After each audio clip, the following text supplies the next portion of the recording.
Assalamualaikum warahmatullahi wabarakatuh. Salam bahagia Bapak dan Ibu guru penggerak. Perkenalkan, saya Dina Fathul Janah, calon guru penggerak angkatan 10 Kabupaten Kediri, Provinsi Jawa Timur. Dalam video ini, saya akan memaparkan kesimpulan dan refleksi pemikiran Ki Hajar Dewantara pada modul 1.1 koneksi antar materi. Menurut Ki Hajar Dewantara, pengajaran dan pendidikan tidaklah sama. Pengajaran adalah bagian dari pendidikan. Pengajaran adalah proses pendidikan dalam memberikan ilmu untuk kecakapan hidup anak secara lahir maupun batin. Sedangkan pendidikan pada hakikatnya adalah menuntun atau memberi tuntunan terhadap segala kekuatan kodrat yang dimiliki anak agar ia mencapai keselamatannya dan kebahagiaan setinggi-tingginya baik sebagai manusia maupun anggota masyarakat. Pendidikan menciptakan ruang bagi murid untuk bertumbuh secara utuh agar mampu memuliakan dirinya dan orang lain serta menjadi mandiri. Lalu, apa yang Anda percaya tentang murid dan pembelajaran di kelas sebelum Anda mempelajari modul 1.1? Sebelum mempelajari modul 1.1, pembelajaran yang saya lakukan adalah 1. Sebagai guru, saya hanya transfer materi pelajaran saja, sehingga pembelajaran hanya berpusat pada guru dan pembelajaran bersifat satu arah. 2. Jika nilai murid saya sudah mencapai KKM, maka dianggap pembelajaran sudah berhasil. 3. Saya lebih mementingkan hafalan. Murid diharapkan untuk hafalan fakta, data, dan teks tanpa banyak penekanan pada pemahaman konsep. 4. Dalam pembelajaran saya selama ini, ketuntasan dalam materi lebih penting dan saya tidak benar-benar memperdulikan apakah murid benar-benar paham dengan materi yang saya ajarkan.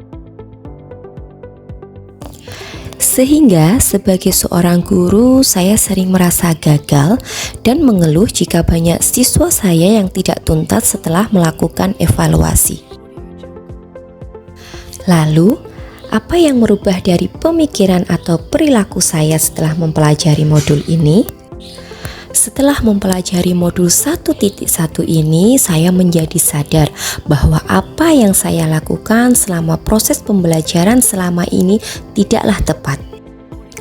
Dan setelah mempelajari modul 1.1 ini, seharusnya saya 1. Memposisikan murid saya sebagai subjek pembelajaran. Artinya, murid memiliki kebebasan untuk berekspresi, mengemukakan pendapat, berkreasi sesuai dengan metode atau model pembelajaran dan media yang tepat. Tidak lupa juga dengan memasukkan konsep kodrat alam dan konsep kodrat zaman dalam pembelajaran yang sedang saya lakukan. 2. Saya sebagai guru seharusnya menjadi fasilitator dalam proses pembelajaran. Guru juga harus ikhlas, penuh kesabaran dan ketulusan hati agar terwujud pembelajaran yang menyenangkan dan berpusat kepada siswa, sehingga pembelajaran bersifat menuntun. 3. Saya sebagai guru seharusnya melakukan pembelajaran secara menyeluruh, bukan hanya aspek kognitif saja, namun juga aspek afektif, aspek psikomotorik, aspek spiritual, aspek sosial, dan aspek budaya. 3.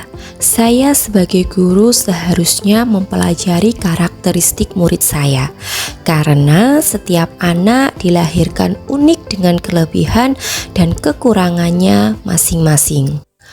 4. Saya sebagai guru seharusnya menghargai setiap karakter murid saya dengan memberikan kesempatan untuk mereka tumbuh dan berkembang sesuai dengan kodratnya. Lalu, apa yang dapat segera saya terapkan agar kelas saya mencerminkan pemikiran Ki Hajar Dewantara? Yang dapat saya terapkan ketika pembelajaran di kelas antara lain Saya mengenali murid sebagai individu yang unik, yang mempunyai kekurangan dan kelebihan masing-masing. Kemudian, saya juga merancang pembelajaran yang interaktif dan menyenangkan, yang melibatkan murid sesuai dengan metode yang berpusat kepada murid atau student center.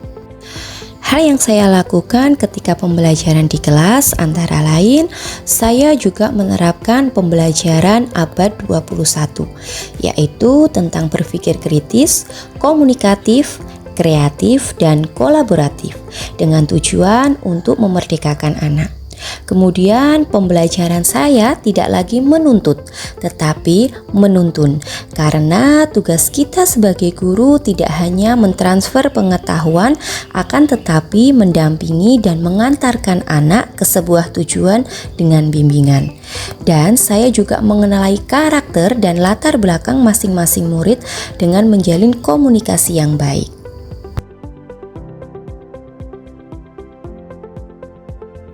Sekian paparan dari saya, semoga video ini menginspirasi. Salam semangat dan wassalamualaikum warahmatullahi wabarakatuh.